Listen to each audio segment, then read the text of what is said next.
Professeur Didier Raoult, quelle est la situation épidémiologique actuelle à Marseille? Donc, à Marseille, depuis juillet, on a une réaugmentation du nombre de cas euh, qui euh, est.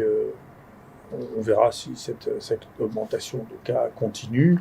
Jusqu'à présent, la forme euh, observée ici est beaucoup plus bénigne que ce qu'on avait observé dans un premier temps dans ce que j'appelle le premier acte.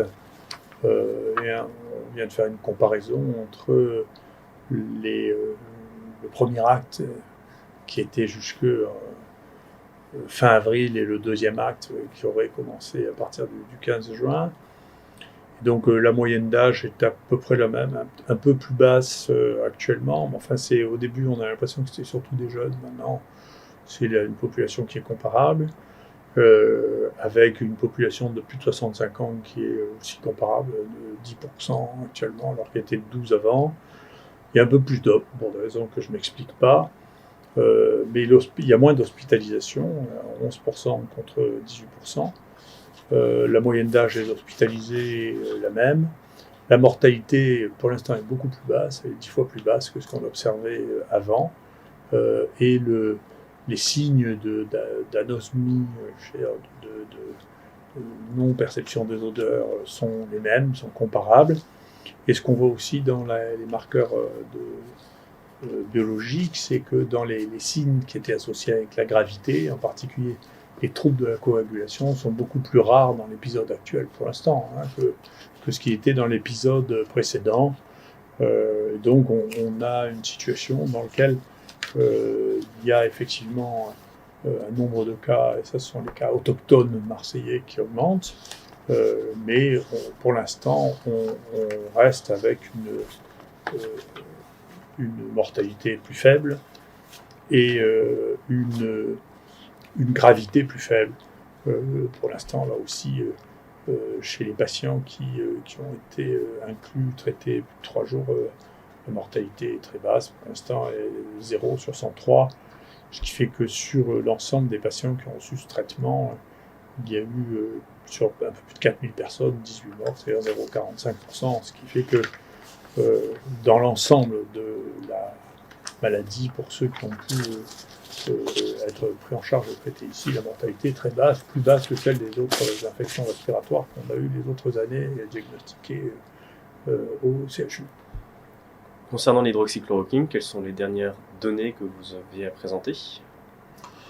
Surtout sur l'hydroxychloroquine, à un moment, il va falloir inventer 2 mots différents, si vous voulez. L'un pour le médicament, qui est quelque chose qu'on prescrit, qui a été prescrit à 2 milliards de personnes. Le Lancet a fini par accepter le papier qui montre que 930 000 personnes qui ont reçu de l'hydroxychloroquine pour une maladie inflammatoire n'ont pas plus de mortalité cardiaque que les gens qui prennent d'autres traitements. Il vient de sortir un papier belge sur une série de 1500 personnes où on montre qu'il y a une diminution très significative de la mortalité si on donne de l'hydroxychloroquine, comme nous, on a des taux de mortalité extrêmement faibles chez les gens qui ont été traités, de l'ordre de 0,45%, c'est ridicule.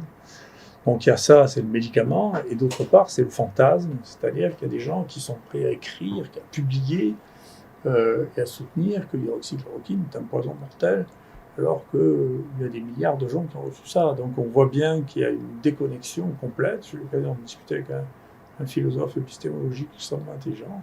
Donc c'est devenu un hyper-objet, la chloroquine, c'est-à-dire quelque chose qui n'existe plus. Ça n'a plus rien à voir avec la réalité, et donc c'est très difficile de faire revenir les gens dans la réalité qui se sont tellement affolés. Tout ça a été un peu ridicule. Je suis même étonné, encore une fois, de voir jusqu'à quel point les gens admettent qu'on ait pu publier des choses dans l'urgence et sous l'effet de la passion qui sont tellement déconnectées de la réalité. C'est pas extraordinairement étonnant parce que les journaux qui étaient des références scientifiques sont devenus maintenant en grande partie des journaux d'opinion, si vous voulez, et il se passe un mouvement qui est très intéressant, c'est que c'est les opinions maintenant qui précèdent les données scientifiques, et les données scientifiques sont choisies en fonction des opinions, et ça n'est plus l'opinion des médias qui se fait à partir des données scientifiques, c'est l'inverse. Et donc, on est devant un problème d'un éloignement de plus en plus grand entre la réalité observable et ce qui est décrit, qui n'a plus rien à voir. Et donc, c'est un exemple absolument extrême. C'est comme si demain, on disait que l'aspirine est un poison mortel qu'on ne peut plus donner. Donc, il y a quelque chose qui se passe là maintenant, qui avait été vu par les gens qui ont une approche visionnaire du monde, qui est maintenant, on n'est plus à la distance. C'est plus une distance entre la réalité observée et la réalité véhiculée, c'est qu'il n'y a plus rien de commun entre ce que les gens ont dit de l'hydroxychloroquine, ou ce qu'ils continuent à dire, et ce qu'est réellement un médicament banal qui a passé son temps à être utilisé, qui tue personne, qui donne des complications rétiniennes quand on en prend pendant un an. Et donc, c'est quelque chose qui n'est juste... C'est pas la même réalité. C'est une réalité, c'est un fantasme avec un hyper-objet qui n'a plus de réalité. Et donc, c'est très intéressant de voir ça. On se demande quand est-ce que, à un moment, tout le monde va revenir sur Terre en disant « Mais écoutez, c'est pas possible. » D'ailleurs, les Africains se fichent de nous, honnêtement, parce qu'ils ont tous mangé de la chloroquine depuis qu'ils sont petits. Quand on leur explique qu'ils auraient dû mourir dans 10% des cas, ça les laisse pantois quand même.